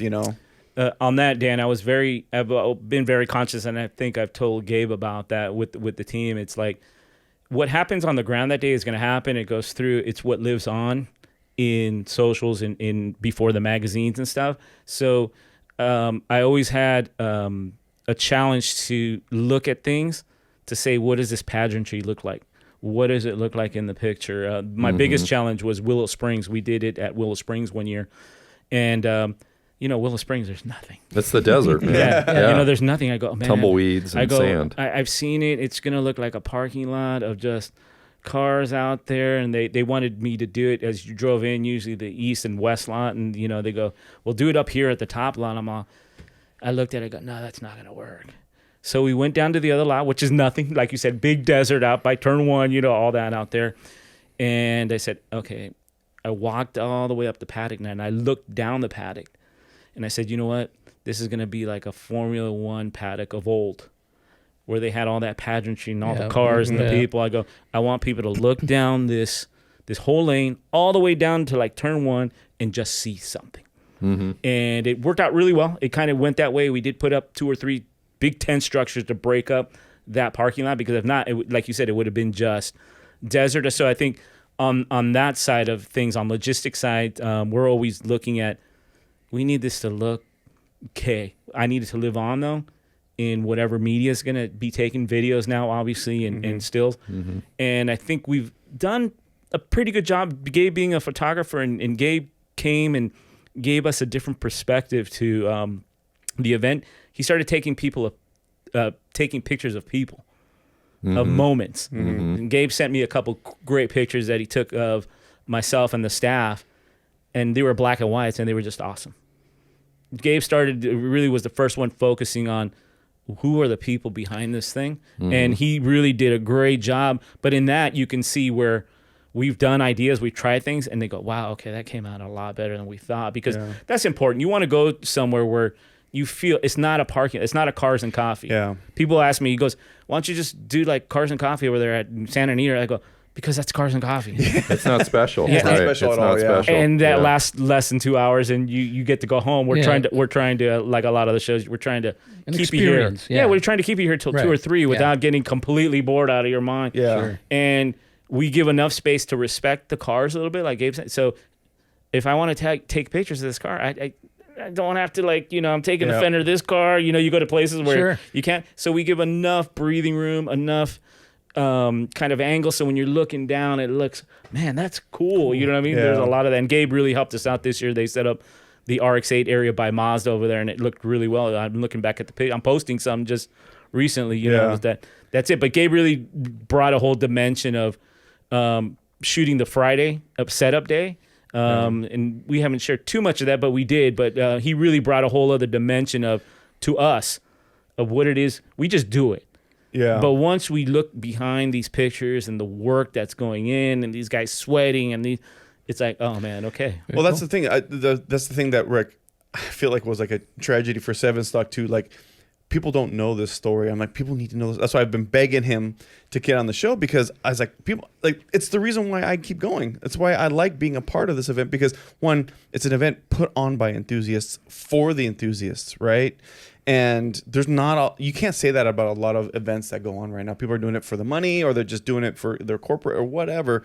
But there's so much passion that's put into it, and then no one sees it, because who's taking pictures the day before? Right. Nobody. Everybody's taking pictures of the event. That's great. But then I started seeing them, helping them lift something up and over. It's a lot of work. Every single one of these guys that help, and I get to be a part of this now, helping them. It is a ton of work. And all credit to the team. Obviously, I'm here, and they call me the face of it, and that's about right, because the guys do all the work. But the reality is that SevenStock has never been about money. Nobody's ever got paid. I started thinking one day, I go, man, I should get paid for this thing. You know what I mean? I go, it takes 2 or 3 months out of our life to put it together. But that has been, I think, the secret and success to a SevenStock with the team. The same probably 6, 7, 8 guys have been on for more than 10 years easily. We have usually 15 guys do all. Gabe has just joined us, and we have people join us when they are like Gabe, very passionate. And Gabe was there helping for 2 or 3 years before I go, hey, you know what? This guy's doing videos for us. He's doing pics. He's really capturing what we are. And I asked Gabe this year, right? I think this would be, I go, Gabe, do you want to officially come on as one of our representatives? My friend Calvin, who was the head of R&D, he's retired, but he's joined our team. Oh, that's great. Yeah, and he comes and he gives us invaluable input, obviously, and he pushes. But it's been a passion play, and will continue to be. I told the guys, listen, once we start making this about money, it's gonna fall apart. It's over. Yeah. I have a job. I'm a finance HR guy for that music production company, and I love it there too. You know what I mean? But once you start making this thing about money, and money starts coming in, what we do is the money that we make the one year is seed money for next year, so we can buy our T-shirts, we can buy our stuff. SevenStock used to be absolutely free, just until a couple of years ago, where the venue started charging. Auto Club started charging $10, $15 to get in. Not money that didn't come to us. Right. That was for them and their insurance. And then Irwindale obviously charges some money again to do logistics and their insurance and all that. Security, cleanup. Security, all that kind of stuff. Yeah. So we didn't charge. So for 10, 15, no, more than that, probably 16 years, SevenStock was free. And people go, why don't you guys charge? They go, we don't need to, because I'd rather you leave with one of our T-shirts, one of our stickers, one of our patches that you enjoyed And the talk show. about how much fun you and had. talk about how much fun you had than that. Like I said, now the reality is there is an entrance fee, and it's just the way of the world now. Pay the bills. Yeah, pay the bills. We didn't even register cars before. People just, who's going to show up? And that was always it. There was no registration. It would be like, who's going to show up? We don't know. It could be 200. It could be 400. It could be 100. You know what I mean? And we're going to have a good show anyways. Irwindale, because of the way they work and like online tickets in the future and all that, we do it now. And it's funny because I think it just started last year. People had to submit pictures of their cars. Yeah. And they're like, am I going to get accepted? I'm like, bro, put it in. You're going to get accepted. But I think a lot of people did it with enthusiasm. And we saw oh, okay, people do appreciate, hey, you can look at my car and they go, oh, don't reject me. But nobody's getting rejected. Yeah. Guys, nobody will get rejected. Just if you have a Rotary and it runs, or even if it doesn't run, we actually are very big proponents of project cars or bringing your car on a trailer. Flatbed it in, right? Yeah. Just wash it. Yeah, Just wash your car. Well, if it's a project car. We don't even care. You don't bring it open and show what you're doing. You know what I mean? Yeah. Me and Gabe could probably trailer in like 10 cars between ourselves that don't run. You know what I mean? You're right. I mean, on that side, that's been a little drawback. Most of myself or the team, although we have these cars, we don't bring our cars. Yeah. We just there's no time to really do it. You don't have so, time to babysit your car while yeah. it's there. So it's at Irwindale Speedway, November 16th. So you're right in the middle of putting this together for this year. Yes, we're right in the middle of it. Yeah, so we're getting there. It's actually we're pretty far ahead because since all of us work. When I started with the guys, they were all 18, 19-year-olds. Nobody had no responsibility. Nobody had kids. No mortgages. No mortgages. Yeah. Nothing. Zero. All of these guys are professionals now. They have families. They have kids. There's stuff. And even though is the case, we've been able to work it out. Greg, you're the only one who's always getting stopped. No, but even Greg, Greg came on again, volunteering, doing him. So I go, you know what, Greg's going to be a great asset. Gabe's, another great asset. Again, the passion has to be there. You have to show me. We get lots of people calling, hey, I want to help. I want to volunteer. No, you want to get in early and then disappear. Yeah. Once the show starts. So we keep it very close. But I think that secret of it's really the passion of it. Mm-hmm. We make money, we spend the money for the next year, we make money, spend the money, and we've been doing that for 26 years now, where it's been able to get a little, and all our money does is make the place look better. Yeah. Oh, we can get 3 more banners this year. Okay, buy 3 banners. This last year there was a big empty shipping crate truck that was really an eyesore, and I asked Irwindale, thank you Irwindale, can I put a big banner on that? They're like, yeah, sure, do it. Yeah, and we made this huge 787B Poster banner that ended up a photo op. Yeah, everybody wanted to park as they were leaving. They wanted to park their car Yeah. and take their picture in front of it. We actually all the winners got to park It was their a cars in front step of it. and repeat for the cars, and we've done step and repeat, but this was for the cars, and we'll probably do something like that again. So every year there's a challenge. Irwindale, we're going to know a little bit. Last year was kind of interesting to say the least because we didn't know their staff, they didn't know us, but we made it happen. Everybody had a good time. It was a great time. I was worried about it being Irwindale. This year we're going to try to put a little bit more dynamicism into the place, maybe get the cars to move a little bit. There is drag racing going on. Yes. So for the drag racing part, I want everybody to know 7Stock, you don't have to have a Rotary. If you want to come drag race, come whoop on some Rotaries. yeah, bring your Honda, let's go. bring you that. Yeah, it's Rotary versus the world. That's kind right. Of Wait a minute. situation. Did I just hear a promotion? Yeah. Yeah, the drag racing is open. We're very cool with that. It's fun to have that happening on And the drag racing was background. actually really popular last Oh, year. A I lot could of people imagine. were watching it Oh, too. I could imagine. And there were guys bringing all kinds of cars, but people like to see the Rotaries because they rarely get to see them run or drive. And they on make the noise. And they make the noise. Yeah. They make the noise. It's like, oh, You know okay. what? One cool thing about that too is Rob Dom, who's a very well-known YouTuber, Rotary yeah. YouTuber. Yeah, we've had plenty of women in here talk about how good looking he is. he so. is. Yeah, I'm Good-looking sure. kid. Yeah, whatever. I saw the episode. I like his car. But he comes out there, right? And he's very popular. He came out to 7Stock before that, and people clamor to his car because he's got some really cool cars that they've seen on YouTube. And he comes out, parks in the back by the drag strip, and kind of like almost like I wouldn't say undetected, but I was like, "Where's Rob?" And then all of a sudden he starts up his car, and I was like, "Oh wow!" He goes and he starts running his car. He's hot lapping his car around the track. He's just running his car Drag racing, drag racing his car. I'm like, that's so cool. He's there to like really run his car. I'm So, like, that was that was cool. that's a very conscious thing at 7Stock, like with the famous people and all that kind of, like, Rob, you're gonna come out, you want to drag race? He goes, yeah, okay, I'll put you by the back and you can roll in and out real easy. And he's like, okay. And I go, what are you gonna bring? He goes, I don't know. Okay, just show up, Rob. How much room do you need? And he would tell me. And Rob's a good dude. I met him when he's first starting, and we talk every now and then. And really, really great guy, actually. So, and I appreciate, he's like the 3rd, 4th generation of Rotary people, that he's done a lot for the community as far as exposing it. He has 2-3 million followers on YouTube, and his videos are popular all over the world. And I just appreciate that here's a young guy, again, caught the Rotary bug and has made kind of a living. I know he works even for Top Gear now and does some stuff like that. So he's doing it. Good dude, and he's one of the #1 promoters of the Rotary engine, especially the new generations. Yeah. But I will tell the new generations, there was actually people building Rotaries before Rob Dom. Rob, I love you, but there was actually greats in the past. Well, that's a cool thing. You're gonna see people like the guy who designed the FD.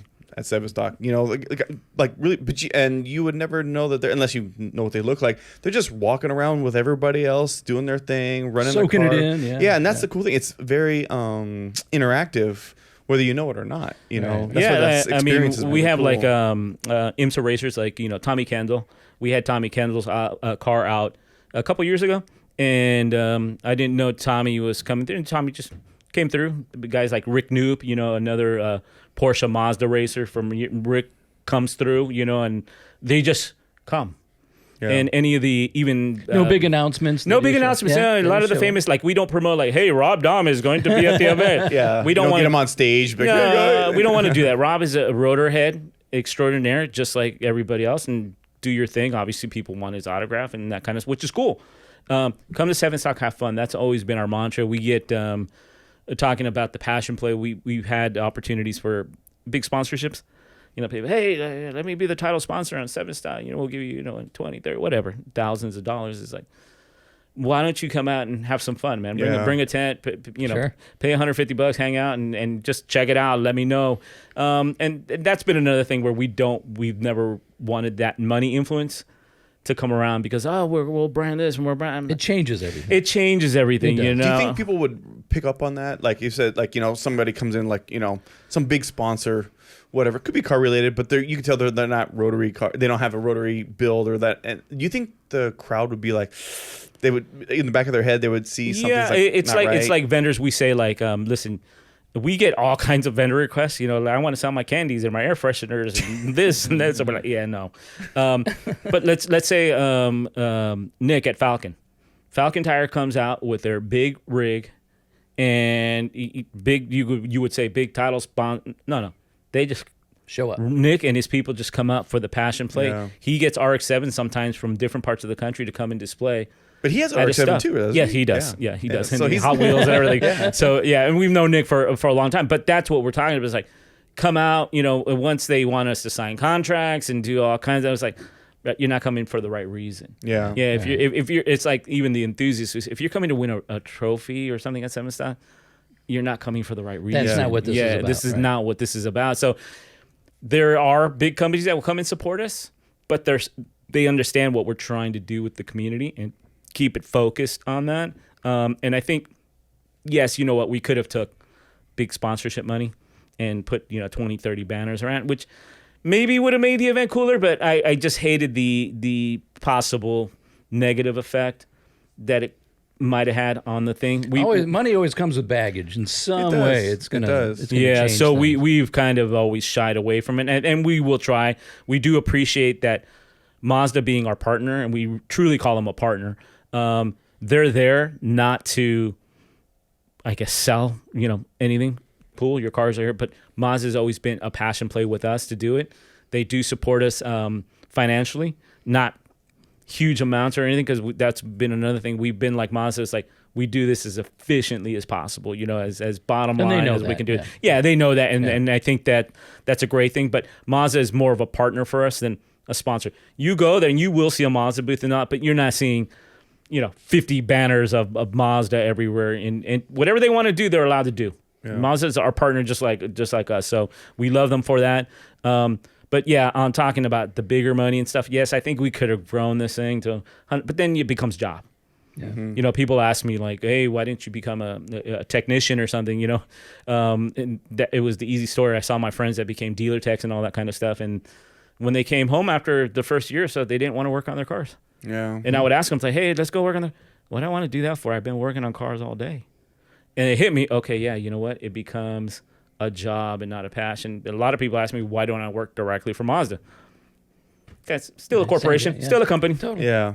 And I mean, good company, I'm saying, but you know what I mean? Yeah. There's something to be said for those things. And I think I don't want to say the pureness of SevenStock, because that's, way out there, but what SevenStock was and is because of, the guys who put their passion into it, Yeah. And I think everything we've talked about, this is a good time to probably just say, go out and check it out. Yeah, come and check it out. Go out and see. You get your own vibe. Go out and check out the show and enjoy it. And, absolutely. I was told about it for a long time, and when I went, it was beyond what I ever expected for the first time. Especially when you hear the Mazda factory race car startup, any one of them, name any one of them, it's so unique. And even some of the guys that with their private builds, there's guys that come out. Some guy came out last year from Texas with the 4-rotor. Yeah.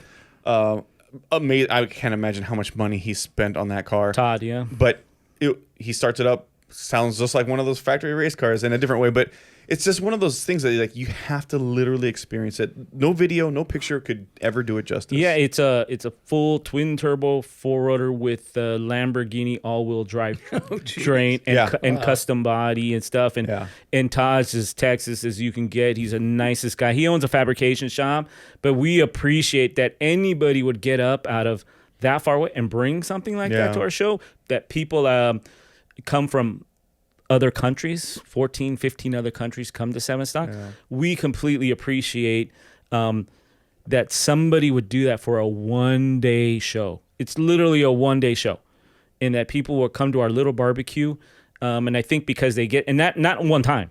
Once they come, they continue to attend. And we love that. Again, Saturday, November 16 at Irwindale Speedway. Tickets are available on site. Just follow us on the socials. Yeah. As SevenStock at Instagram is probably our best vehicle right now to kind of check out what's happening. And you can buy tickets from the website. Yeah, you can buy from the website. You'll see the information on there if you want to be a vendor. We always fill up vendor spots, and they're filling up right now. So, and again, Rotary related.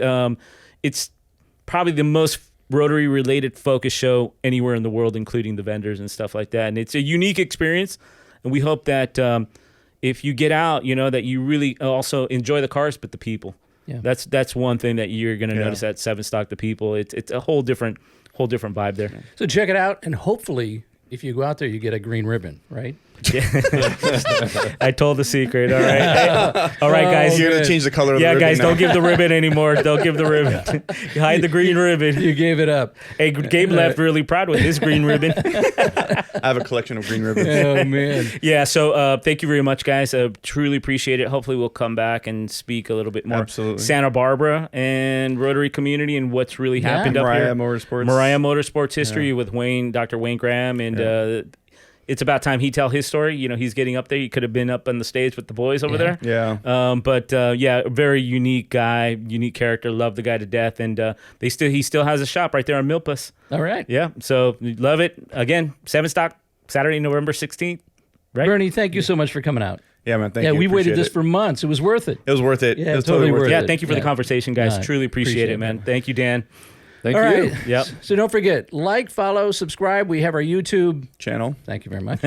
And go to our website, westofTulsa.com. Click on the tip line page. Fill it out. We'd love to have you here in studio. Heck, just give us some advice. Are we talking about the right stuff or not? Yeah. All right. Yeah. Is SevenStock as cool as we think? You can go out to SevenStock. Yeah. Maybe we'll see you out at SevenStock. Yeah. Absolutely. Yeah. Hey, look for these guys at SevenStock for sure. And if you have any ideas, give it them. Definitely. Go. Absolutely. All right. So we appreciate you watching, listening, on whatever you watch and listen on, and we'll see you west of Tulsa.